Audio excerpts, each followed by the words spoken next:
As you all know, yesterday we were hit in the heart of Europe here in Brussels. But this heart is strong and resilient. In this situation, we are all Belgian, because to be a Belgian is to be a European. What has happened in Brussels has happened, unfortunately, already, as you all remember, in Paris, in Madrid, in London, but also outside of Europe, in Turkey, Lebanon, Tunisia, Mali, and the list, unfortunately, goes on. But precisely because it has happened before, we know that each time the citizens of these cities, the citizens of Europe, have come out stronger and more united.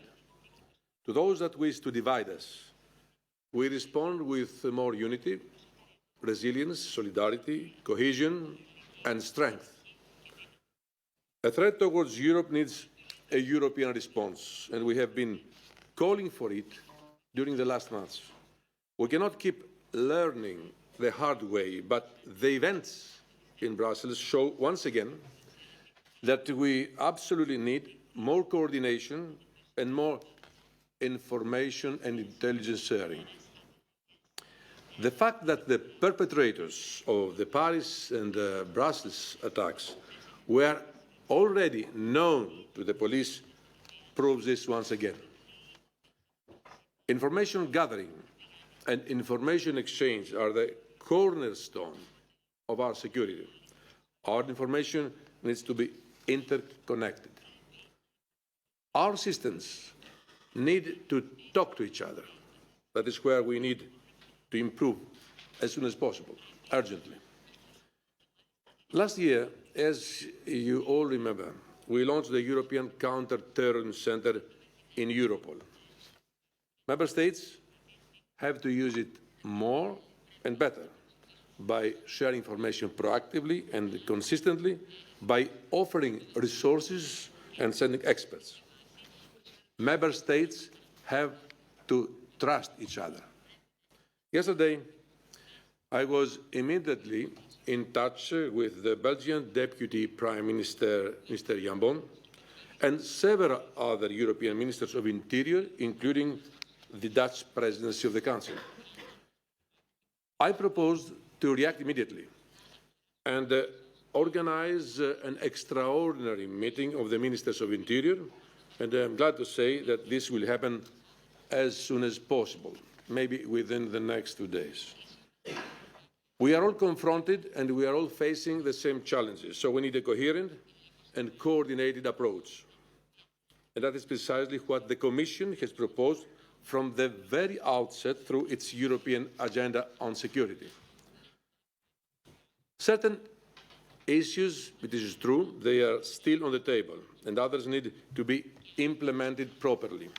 Last year, the Commission presented proposals to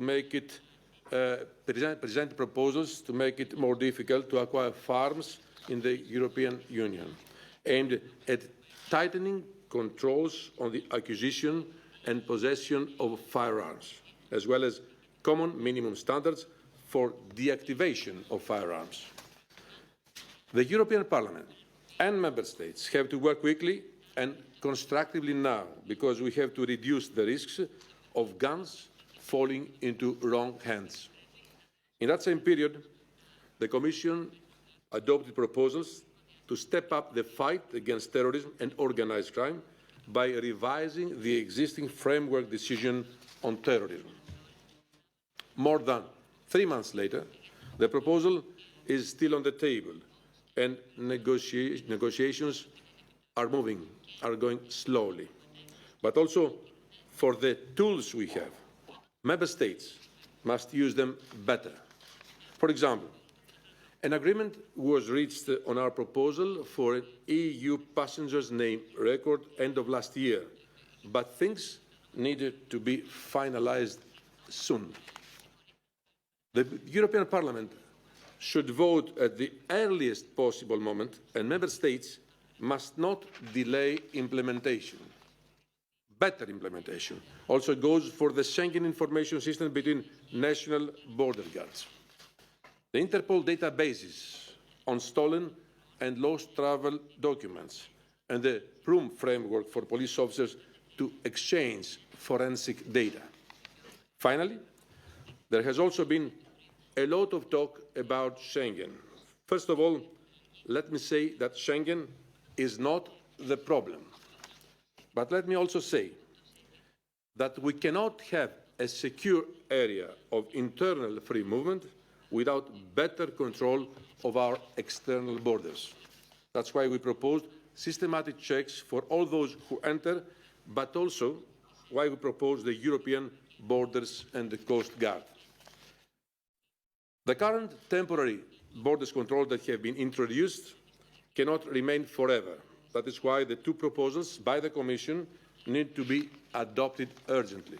Finally, we cannot lose sight of addressing and eradicating the roots of terrorism and radicalization, both here at home, but also outside. Right now, we are at the peak of two crises, security and migration. And while they overlap in timing, they should not be confused. Those people who arrived on our shores are precisely fleeing the same terror that has struck us right here in the heart of Europe. To antagonize those seeking protection would be giving in to the hatred and division that terrorists seek to sow. If now is not the time to step up cooperation, then I don't really know when is. It's beyond time to get serious about security, because safety is also one of the fundamental rights of our citizens. Thank you.